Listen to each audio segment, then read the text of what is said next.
Série Refúgio na Tempestade. Valiosos estudos proféticos e escatológicos para os nossos dias. Parte 58. Se são realmente anjos literais, também devem ser taças literais, com líquidos literais, literalmente derramados. Se são literais tais produtos, serão literalmente visíveis. Existem sérias dificuldades, outras mais, para a teoria da literalidade na própria sequência das pragas, como veremos adiante. Se são anjos literais, isto é, anjos bons, os devastadores da terra, também são literais os anjos das trombetas.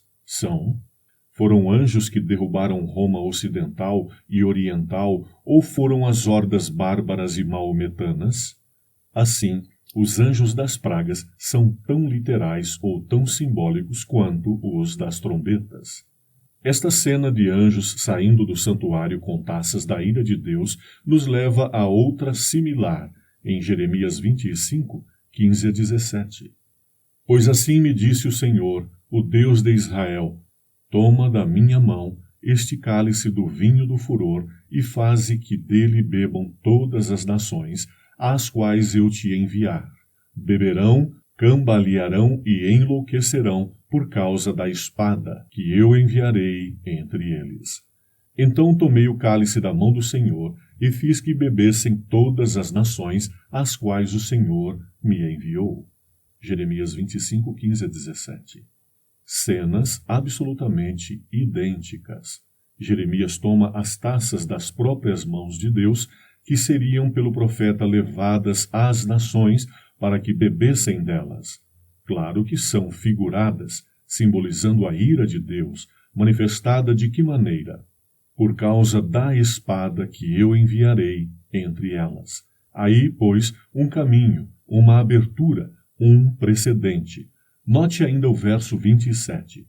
Pois lhes dirás, assim diz o Senhor dos Exércitos, o Deus de Israel: bebei e embebedai-vos, e vomitai, e caí, e não torneis a levantar, por causa da espada que eu vos enviarei. Jeremias 25, 27. Voltaremos a Jeremias 25 quando tratarmos do simbolismo de cada praga. Algumas questões ainda podem ser mencionadas com muito bom senso. 1. Apocalipse 16 deve ser estudado à luz de todo o contexto oferecido pela Bíblia e pelo espírito de profecia, uma parte do qual foi trazida nos capítulos precedentes desta publicação. 2. Estranho é tomar, à vista de um livro todo simbólico, apenas o capítulo 16 como literal. 3.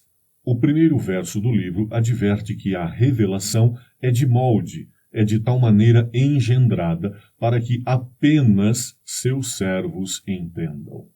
Ora, na eventualidade de pragas literais, qualquer um entende.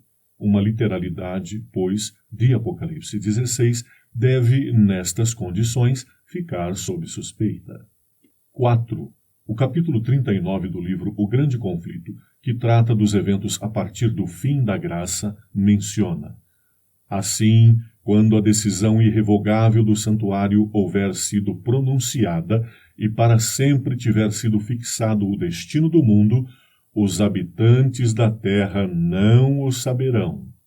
O Grande Conflito, 621.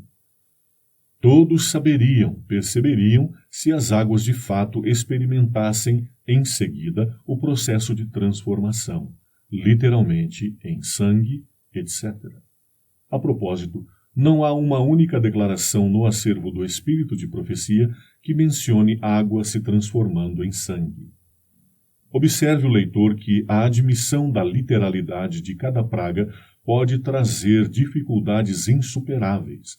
Geralmente, tais dificuldades não têm sido percebidas ou discutidas nos tratados existentes sobre o assunto. Trazemo-las à luz na esperança de que contribuam para a discussão e compreensão, dando assim maior consistência a eventuais novas conclusões.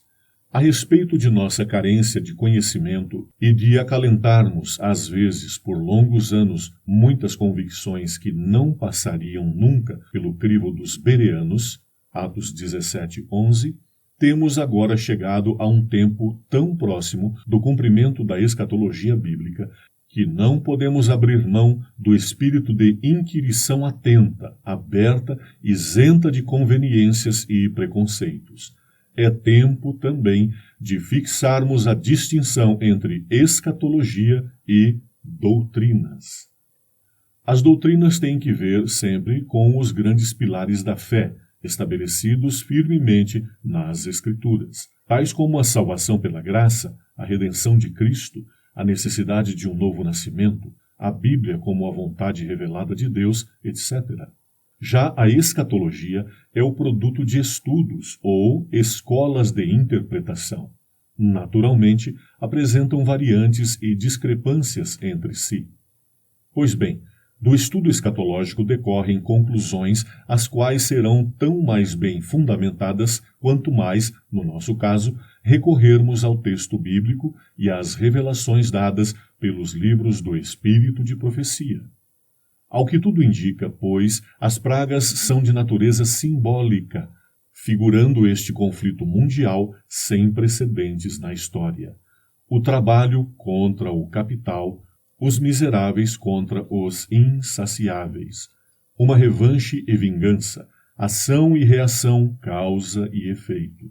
Todas as nações oprimidas têm agora o consentimento divino para espalharem a desolação por toda a parte em decorrência da ausência do moderador Espírito Santo.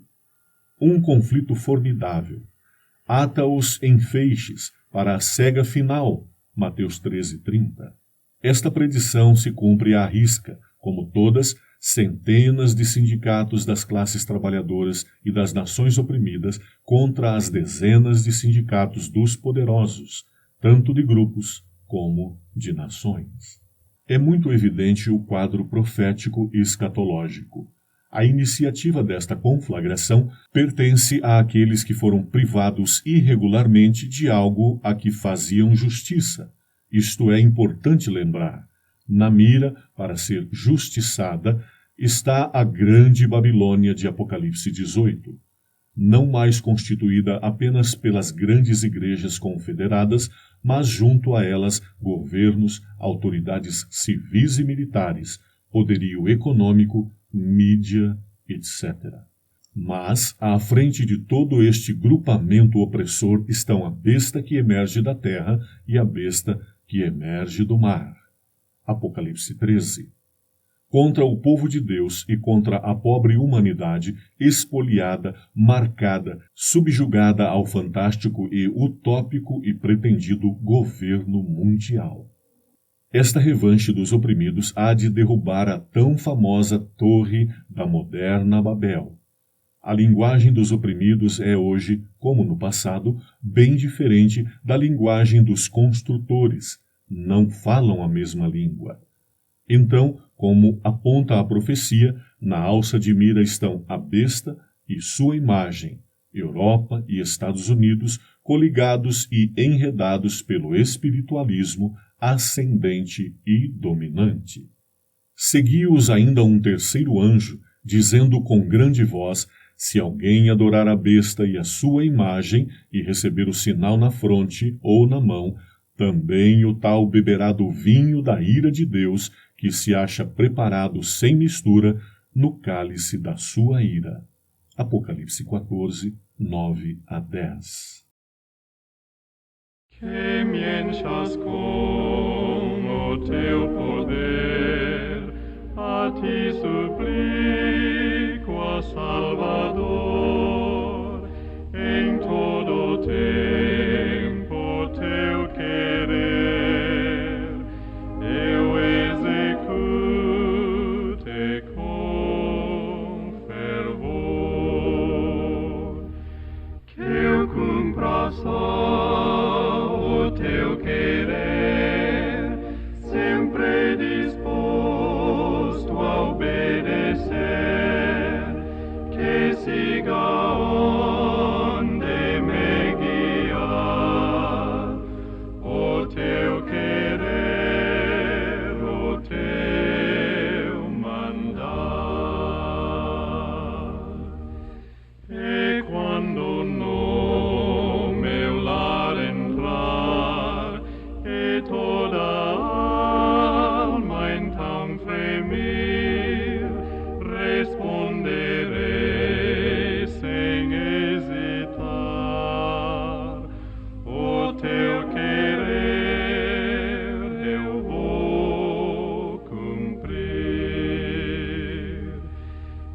eu cumpra só o teu querer, sempre disposto a obedecer, que siga